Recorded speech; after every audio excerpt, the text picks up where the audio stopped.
Pretty astonishing that Tony Blair should welcome Vladimir Putin to London before he was elected and show him around Chequers and all of that. So I'm afraid to say I've been a long-term skeptic of Vladimir Putin's thing about being a friend of the West, about being a friend of open society and democracy. I've always been skeptical from that original Chechen experience. I got a job with the BBC that year, and then I went back and I did a radio documentary, again about people who, many of whom would now be in Al-Qaeda, who were Chechens who had been radicalized, it seems to me, by the terrifying cruelty of the Russian secret police, the FSB, and in particular this was a radio documentary about torture, and I won an Amnesty prize for that. Grim as grim can be, and some of this stuff I still have to suppress in my own mind because it's so grim. This is my experience then, if you like, very early on, of how the West seems to be cozying up to Vladimir Putin. Now, I may be wrong about this, but in reality, what I was looking at were war crimes. The problem is, Chechnya wasn't its own country, and this was to the east, and I think the West was out for a quiet life. The same, or something similar, happens with Georgia. We've had a little warning, and the little warning, his name is Litvinenko, and Litvinenko died, and I did a panorama about that, and I think that also is out there on YouTube. Once you know that this man's been killed by polonium, and polonium is an alpha emitter, once you know that, and it took the best doctors in London, one of the smartest medicine cities in the whole world, it took us 3 weeks to work it out. Once they did work it out, following the polonium trail was like following a burglar's footsteps in the snow. There is no doubt in my mind, having done that story, that, well, it's simple. I went to Moscow and St. Petersburg, and I just went around various institutes of physics and physics universities and said, can you buy polonium in a shop? You know the answer. No, you can't. Only the state could have provided this poison, this radioactive poison, and the man at the top, Vladimir Putin. Work it out yourselves, I'm sure you have. So bringing the story forward this year, or rather about 2010, I did a radio documentary called Useful Idiots. And in part it was looking at the dreadful Western journalists who denied the truth about the terrible famine under Stalin, which killed so many people in Russia and in Ukraine. We went to Kharkiv, and round there we found some old people, in particular an old lady who remembered seeing one of the villagers being taken away by the police because her father had seen this woman's child's arm in the cooking pot. And there was another old lady, we're talking about 93-year-olds, 92-year-olds, who watch kids in Africa starving, and she said, word for word, I felt so sorry for them because I used to look like that once, swollen belly, absolutely starving.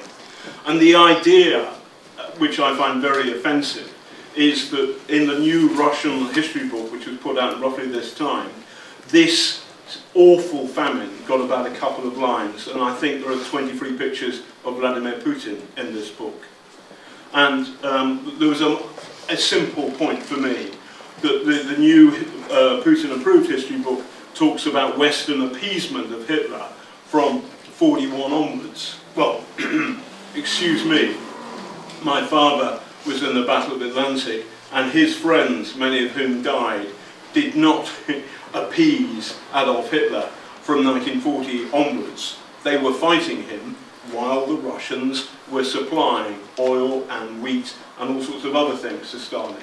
So there is, it seems, a terrifying divorce from fact and history that's been happening inside the Russian government since Putin took over for a long, long time. Bang, then what happens in the Ukraine. So I went to North Korea last year, and I was still in trouble with the BBC about doing that, and I only got out at the end of that process. And so I missed the Maidan as a story, and I missed this moment. It seems to me this awful, tragic, but also great moment of almost the birth of a nation, it would seem to me. All I do know, and I wasn't there, so I'm talking emotionally about something I wasn't there at. I can tell you what I did know was that when we went to the Ukraine and we found the specific thing I was told to do was find out what happened to the plane. Almost 300 people have died, 10 Britons. Now there is, obviously you all know about ISIS, we all know about that tragedy. Thus far, ISIS had beheaded 2 Britons, 10 Britons were killed in that plane. And so I wonder sometimes whether the Western media, the British media, have got their priorities right. ISIS don't have a nuclear weapon, fingers crossed that's not going to happen. The Russians do. Who's responsible for this plane going down? You can go to Kiev and you can ask questions. Now there's lots of things wrong with the Ukrainian government, then and now. There's lots of things wrong about the Ukrainian media and all of that. However, as an outsider, the main lead organisation in terms of investigating that is the SBU, the Ukrainian intelligence, whatever you like to call it.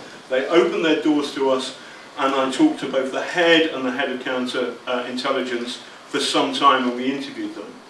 You go to Moscow, and we did this, and we asked the Defence Ministry to explain their briefing about what happened, how did the plane go down, and we were told, no, I'm afraid we can't accommodate you. I asked one question pretty much about the plan of Putin. He tells me it's all the Ukrainian government's fault, then we're locked in a room with nice coffee and a nice croissant. So there is a difference between the 2 countries in the way that they deal with questions. And that's one thing I can say. The second thing is the evidence on the ground. And it's reported in Panorama, and you can see it. But what happened was, I personally spoke to 3 eyewitnesses who saw the Buk missile launcher on the day.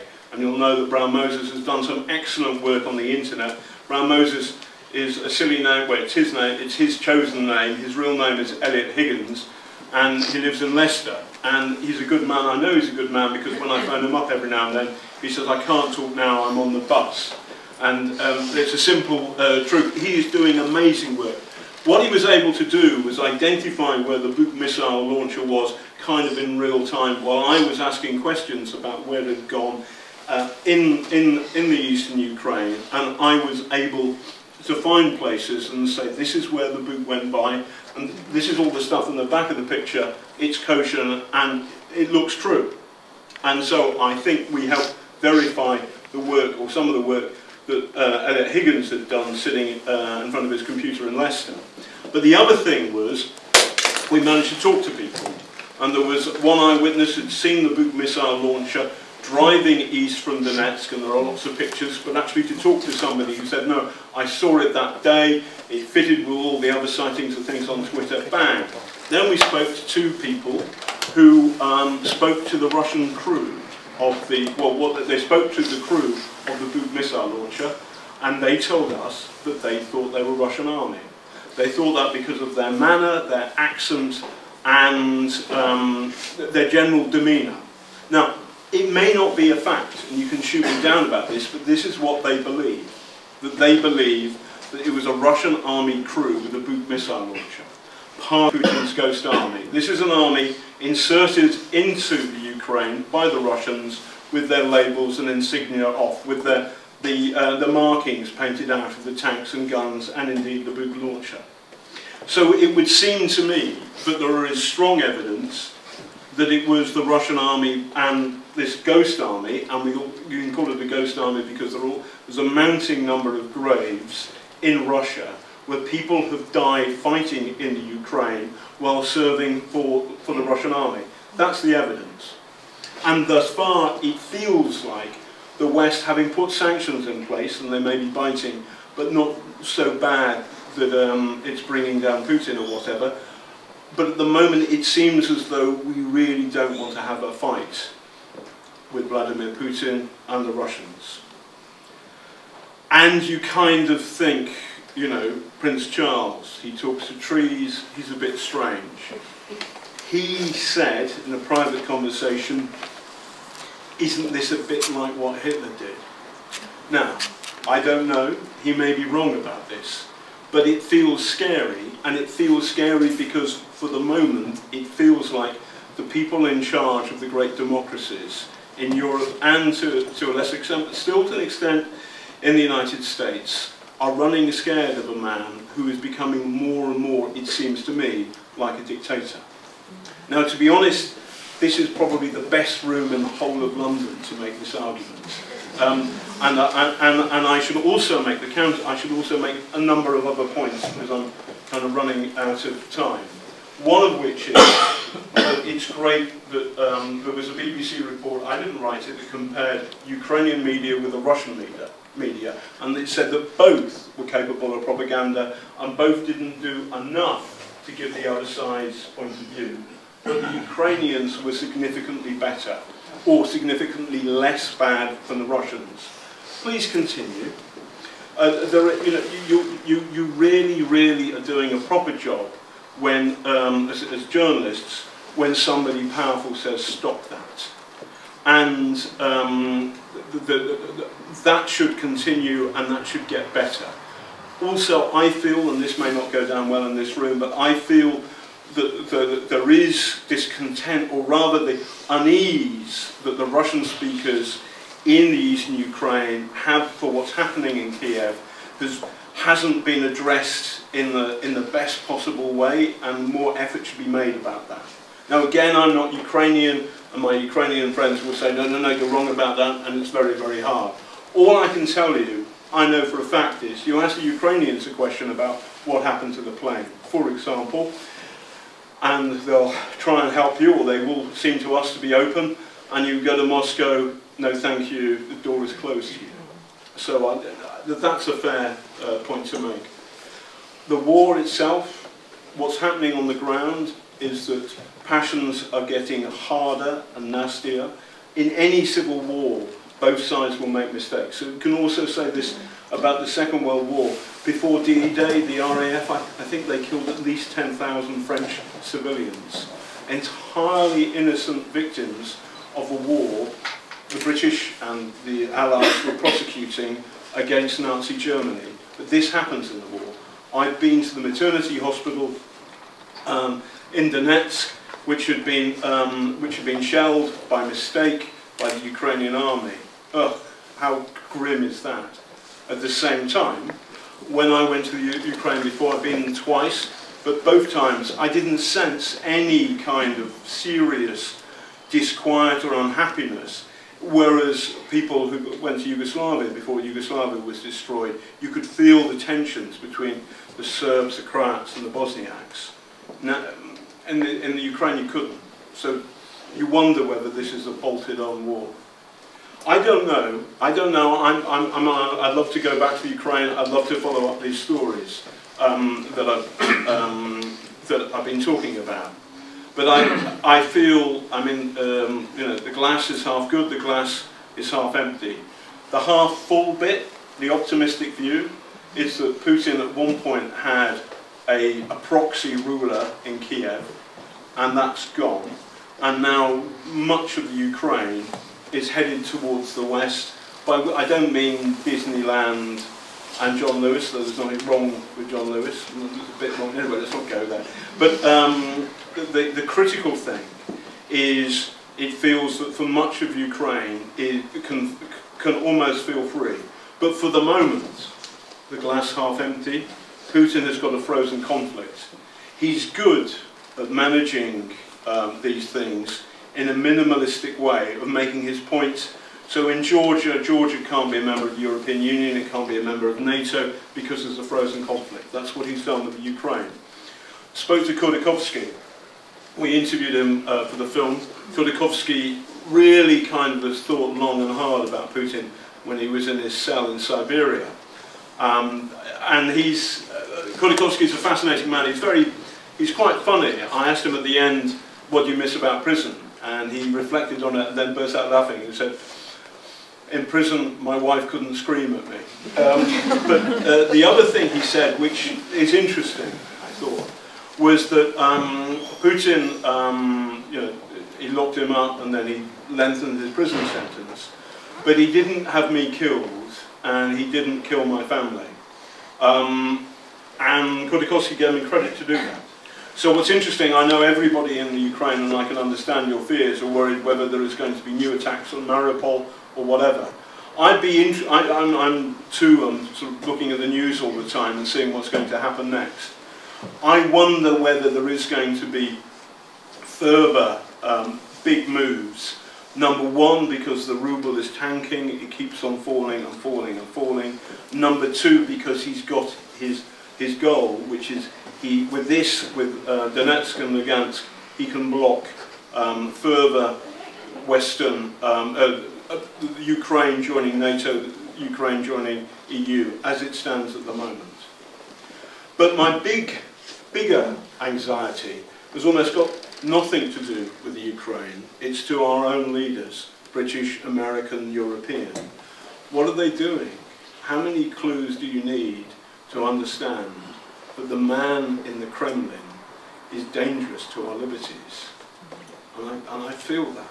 And I feel that for far too long, the Western media, going along to the Valdai Club, saying Mr. Putin's very strong, but nobody is allowed to ask him a second question, all of this stuff, that there is some kind of weird disconnect between the reality I've seen with my own eyes in Chechnya, in the Litvinenko story, and in the Ukraine, with how the West handles this man. And that's the thing that worries the hell out of me.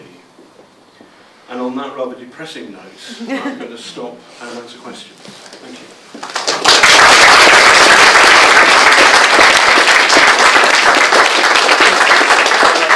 Thank you, John, for that excellent speech and excellent presentation. In terms of, I'll open it to the floor. I think if I may just have a first question. Last night we saw bonfire night, and in East Sussex, the traditional parades, one individual from the whole world was chosen, and there were two giant effigies that were burnt on a big bonfire. Alex Salmond was saved. Alex Salmond was actually not allowed to be burnt. But, two effigies that were burnt were those of Vladimir Putin. I mean, what does that give you about the public? I mean, in terms, we tried to look what was behind that, but it was pure public British sentiment towards one individual who they felt should be a symbol of him, should be burnt on bonfire on Guy Fawkes night. I mean, what would you sort of, I think, is it because of the media? Is it because, I mean, where's that sentiment coming from? I'm going to stand up because people at the back can't see me. Alex Salmond wasn't burned, he was blown up. By the way, I really don't want to go there. But Putin was burnt because I think the ordinary British public get it. And there's something about Putin. I've never, I promise you this, I have never ridden a horse with my shirt off, and I never will. Thanks to Scientology, when the Scientology follow you around, they wear dark sunglasses all the time. And I would rather be blinded by sunlight than wear sunglasses, partly because you can't see people's eyes. And I also, I mean, the weird things that Putin does, and there's a guy we interviewed in Russia who said he thought Putin was a suppressed homosexual because of the way he dressed, because of the thing with the Botox and all of that. Funnily enough, we didn't have time to broadcast that on the Panorama, and I didn't have that time to ask him.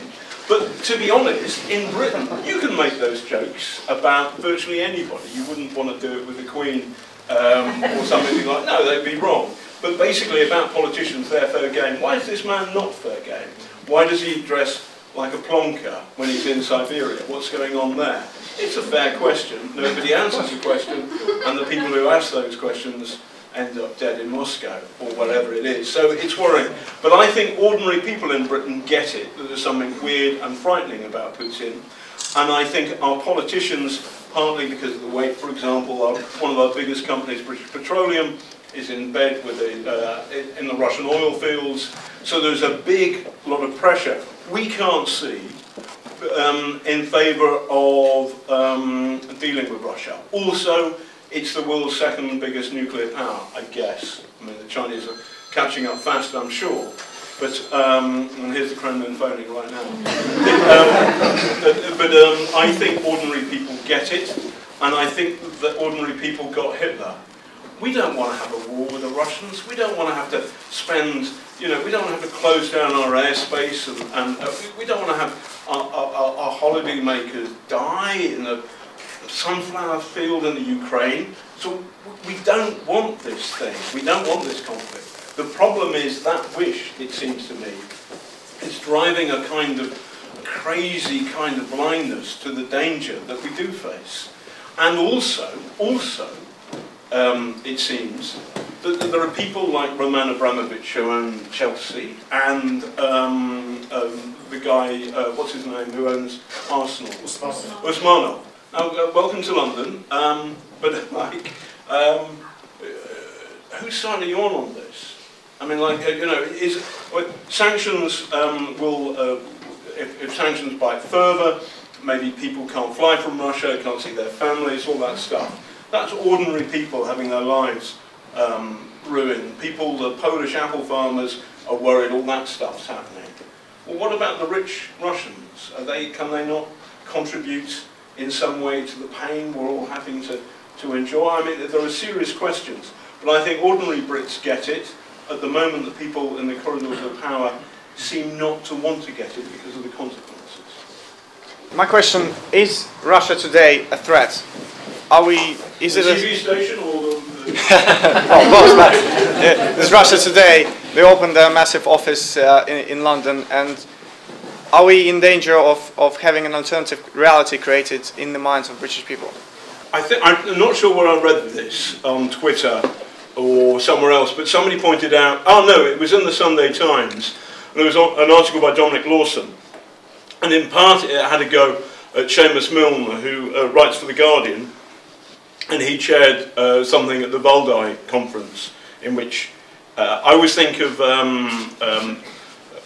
there were various lickspittles who said nice things about the various communist dictators in Eastern Europe. And Robert Maxwell was a dreadful figure who once interviewed Ceausescu with, Mr. Ceausescu, you've been President of Romania now for 17 years, a fact for which we warmly congratulate you. What is the secret of your success? And there's no mention of the Securitate. So I'd love to go to the Valdai and say, you know, Mr. Putin, when you were the head of the FSB, how many murders did you order? And just see how the atmosphere goes on from there. Coffee, croissant, perhaps not. But anyway, in this article, it's a very good article by Dominic Lawson in the Sunday Times, it says that he phoned up Ofcom, the British broadcasting thingy, what's it, and said, do you apply your rule book to Russia Today in the way that you apply it to the BBC? And they said, well, look at the numbers, and it's 90,000 people watch it, and these numbers themselves are a bit iffy. So basically there are lots and lots of rather peculiar kind of sex channels to do with sex with animals, and more people watch that than Russia Today. I mean, I don't want to be offensive to the people who watch the sex with animals shows, but I do feel, listen, I feel that there is I feel that if you're a journalist, and if you care about facts, and in a sense, in a weird way, I care about history too, even though I was, to get into North Korea, I pretended to be a history professor. There's a kind of sad personal odyssey going on there, because I quite like to be a history professor, but no one will let me, never mind. I got away with it in Pyongyang. But you should care about the truth. And some of the stuff that Russia Today says it really is dreadful and dangerous and wrong. And a good thing, for example, about, I mean, the Ukrainians got a right to vote whoever they wanted to vote for, but essentially there were lots and lots and lots of Jewish MPs, and the far-right parties did dreadfully, dreadfully badly. And that was, I just thought, I would imagine a lot of Ukrainians not voting for them just to annoy the Kremlin. Good on them. Because those are things. But Russia Today is a bad TV channel. Should we close it down? No, the less things that we close down, the better. But it's not doing very well. I cannot remember the last time I went into a pub and somebody said, did you see that thing on Russia Today? So I don't think that, but Russia, the big Russia, it is scary. It's scary because of where it's going. It's scary because I'm not saying I don't think that Putin is like Hitler, but there are times when he's reminding me of Milosevic, that he was smart and clever, but there's a moment he's jumped on the nationalist tiger, and where's that going to get him? Now, where do you go with that once you do that? So you've invaded, you know, you've got your Chechnya, you've done your Georgia, now you've done Ukraine. So the point is that does that create a hunger in the tiger? I mean, rather than say to these people, actually, we can, you know, to your own constituency, we can get on okay. It's annoying that the Ukrainians have done this, but we can get, you know, and we'll sort things out. He's not saying that. He's not arguing with his own side. He's stirring his own side up.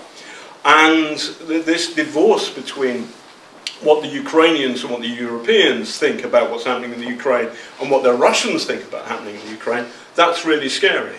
And the reason that's there is because there is only one source of information, and it's directed and written by the Kremlin.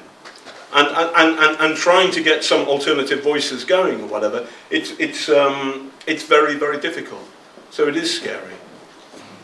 John, that was great talk. Can you give us your idea why so many Western journalists, Seamus Milne being the worst, at The Guardian, which is the paper that suppressed the news about the Holodomor in the 30s, by the way, refused to publish the articles that were written by Malcolm Muggeridge about the famine. But why are so many Western journalists buying into what Putin, supporting almost what Putin's doing, buying into the Russia Today line, even the BBC, when Crimea was invaded and the fake election took place and the fake results came out and 97% agreed to annexation. The BBC Evening News put that top of the programme and did not question it and did not qualify it, did not say alleged 97%, just reported it. What's wrong with Western journalism that they're not questioning what's going on? I've been made redundant by the BBC. So you're not biased. But by the way, to be fair to Muggeridge, I mean, the two great heroes of the Holodomor were Malcolm Muggeridge and Gareth Jones, and they blew the whistle on the famine. And there was one other guy who was, I've forgotten his name, but he was a Jewish Trotskyite in New York, and hardly anybody else did.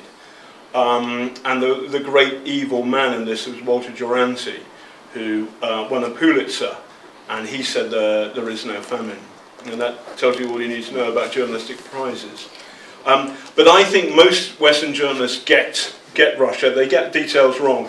The Crimea thing kind of sideswiped people, and not enough people were on the case.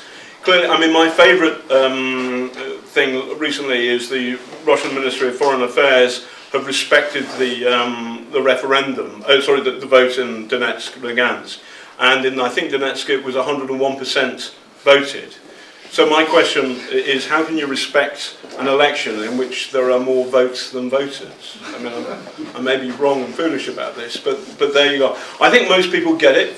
I think from around 2000, in the early 2000s, there was a big thing about Putin was somebody we can do business with. And I think in particular, the British Foreign Office and the big companies, the oil companies and so forth and so on, wanted to do business with Russia, and they wanted Russian oil and gas, and Europe's still reliant upon it. You know, build your windmills, people, build your windmills. I, for one, we've installed a wood-burning stove in a place which is far too small, simply because I don't because I can pick up driftwood from the Thames and burn it, whereas I don't trust the quality of gas supply to London. That's not good, is it? But that's my own particular neurosis. Who has a wood-burning stove the size of your living room? Well, I do, because I think we might freeze this winter. Who knows? But I do feel that Seamus Milne is exception. I do feel that Western journalists who go to Valdai and don't have difficult questions should seriously wonder what they're doing in their careers, and maybe go and do something more agreeable, PR for the Hong Kong Authority, or something like that, because they're not challenging Putin, because pretty much the only people who can do that are Western journalists. And for Western journalists then to say, Mr. Putin, it's a real pleasure to see you, and how do you describe your amazing polling ratings? I mean, I don't believe them. I don't believe them. But I do feel that people like Seamus, he's the most high profile, but people like him should be ashamed of themselves. I mean, it's simple. If you're powerful, a journalist should be rude to you. I mean, I wouldn't do that to the Queen, but I've said that before. Or the Archbishop of Canterbury, or the Pope, or whatever. People who are in the public eye and who give an opportunity to their critics to answer their questions, that's okay. One shouldn't be belligerently abusive to people who wield power. Somebody has to, and most of the time they're doing their best. Russia and China are massive exceptions. China, it feels it's way behind, but nevertheless, you know, Aung San Suu Kyi, the great lady of Burma, said, use your liberty to defend ours. And if Western journalists like Seamus Milne are using his liberty to suppress other people's liberty, that's not good at all. Yeah. We have 3 questions. I mean, if you're okay with 4. I mean, if you're okay with take 4 in a row, then you can answer them. Yes. Yeah, just thinking back to Russia today. So I agree that the broadcast news won't have any impact at all, but their social media is, you know, also seen an explosion in that, and generally Kremlin trolls, etc. What are your thoughts on how kind of Russian propaganda through social media might be influencing? Okay. Do you think that Western leaders lack a backbone to respond to Putin? Sorry for my pronunciation, it's very hard from the dirt and blood and intensities to learn proper English. I'm just arrived from Ukraine, from the 93rd Armored Brigade, from Vinnytsia, from Donetsk region. I want to ask you several questions. Sorry. Okay, 2.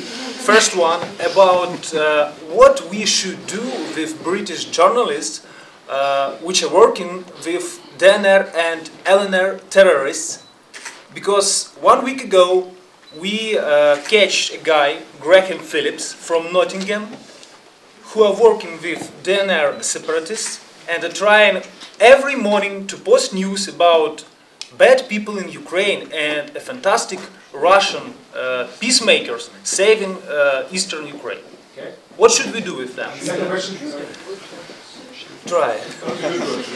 And the second question, from the position of guys at dirt, at blood in eastern Ukraine, it's not exactly looking very good, like at TV news and TV shows and political dialogues on TV.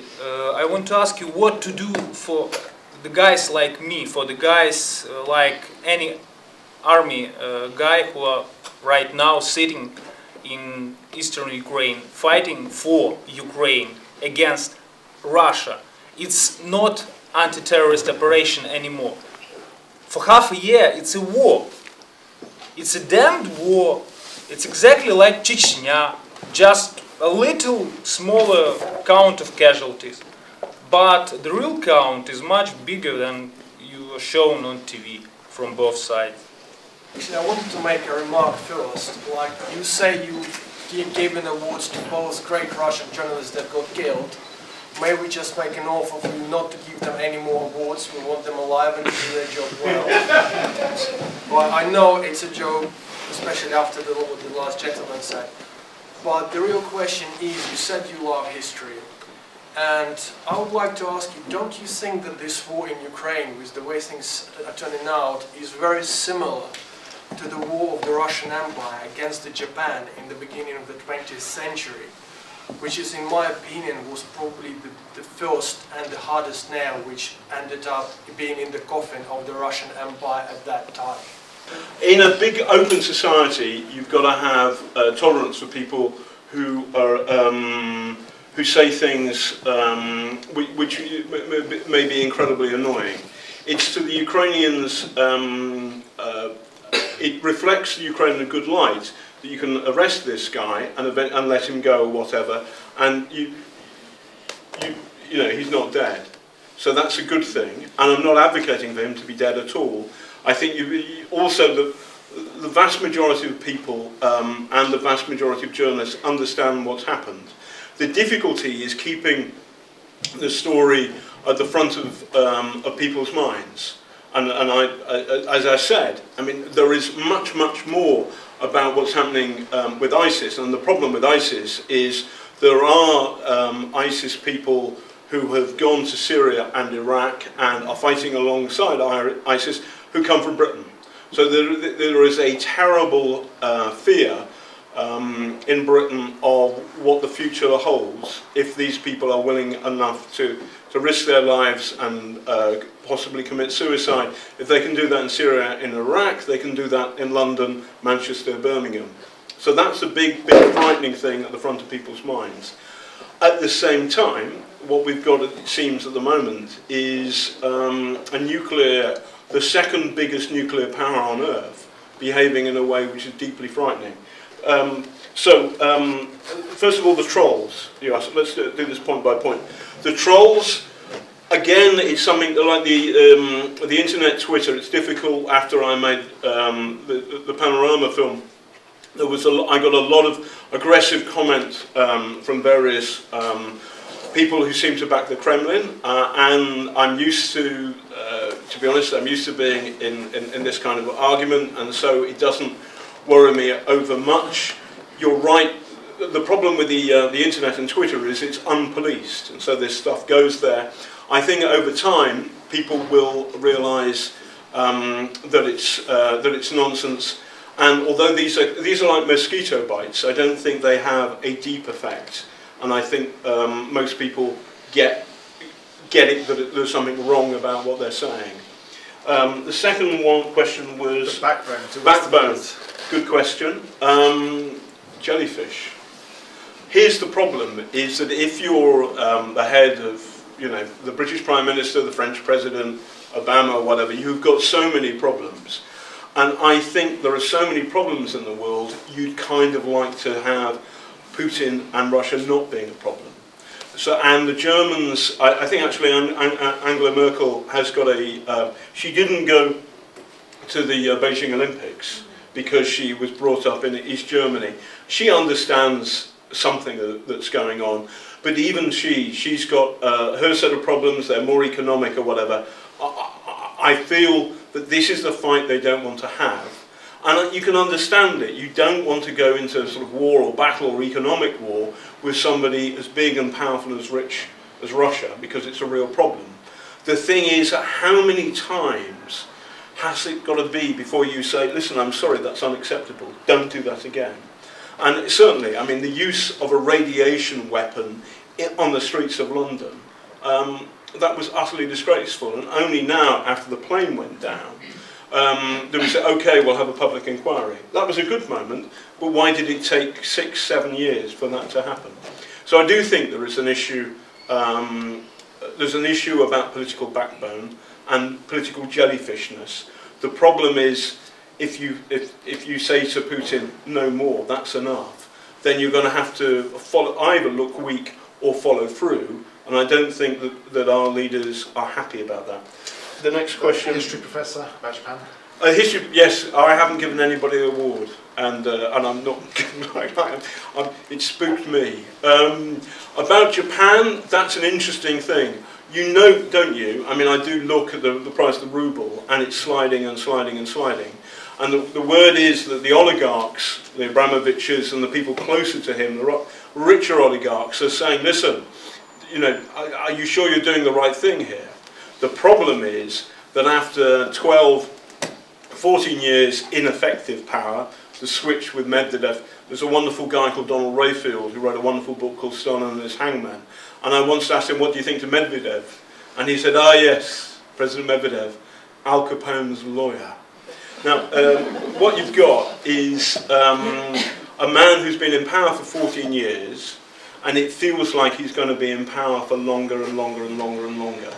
He was unpopular, the ruble and the Russian economy is in serious trouble because the oil money is going down and down and down. And it feels like these nationalist, these wars are his way of clinging on to power. And so I don't know whether that relates exactly to what happened with the Japanese war.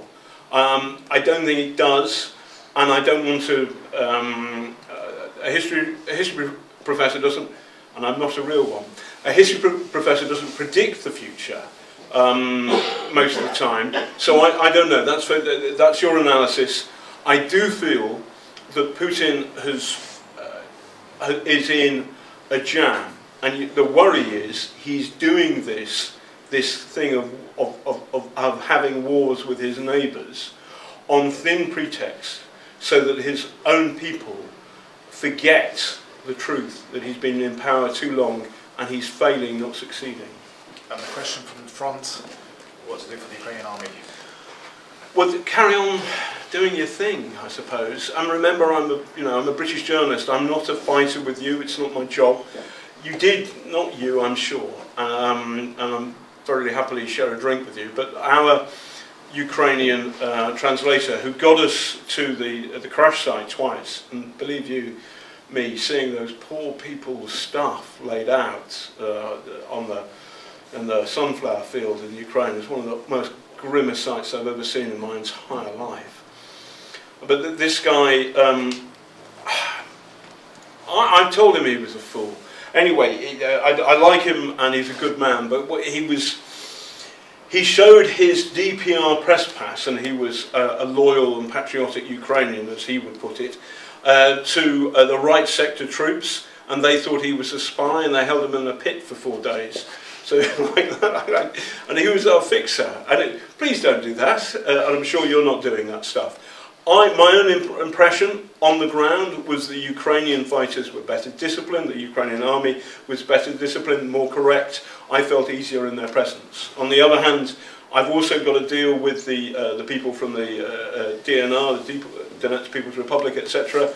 And many of them were decent human beings. Now, they may have had something, they may be mistaken, but they weren't inherently evil. Now, they've seemed to have bought a line, bought a story, which I don't think is true, but they have. And managing this war in a way that there is the least bitterness and least bloodshed is a good thing.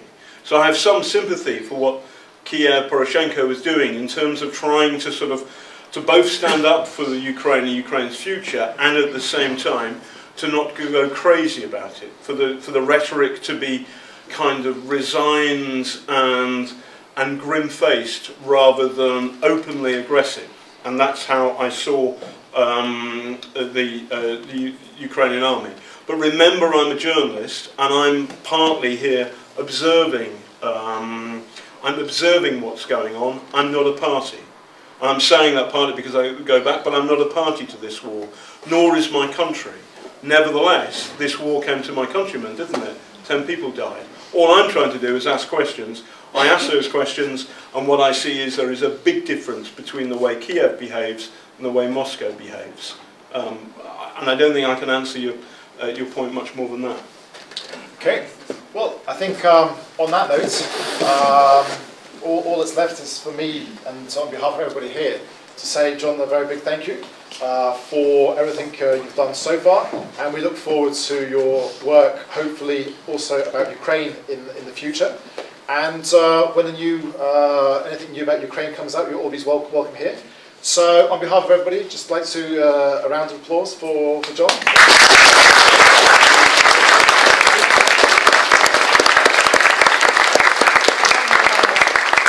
My name's John Sweeney, and I work for BBC Panorama at the moment, and I did a film called Putin's Gamble about what was happening in the Ukraine, the shooting down of the plane, and in it I doorstepped Vladimir Putin.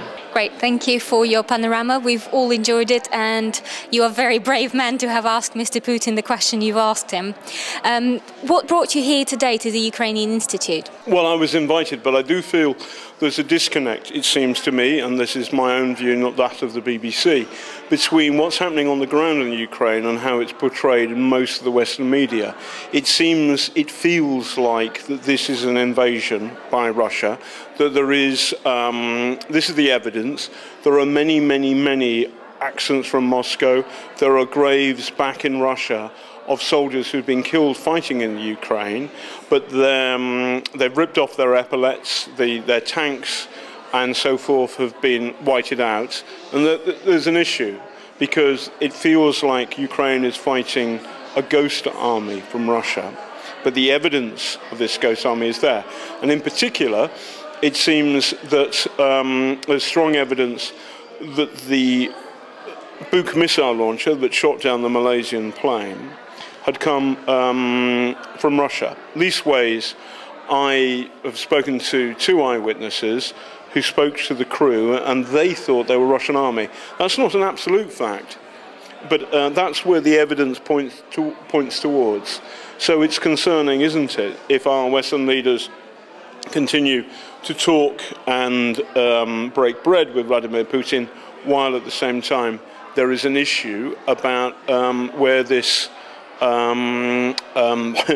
who shot the plane down, and the evidence points at least to the rebels, and according to the eyewitnesses we interviewed, towards the Russian army.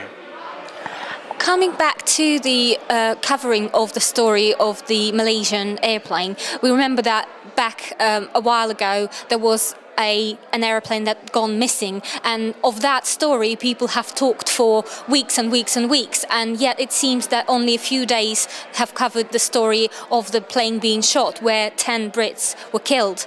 Why do you think that is? We don't know the answer to the other story. So where there is no answer, you don't know.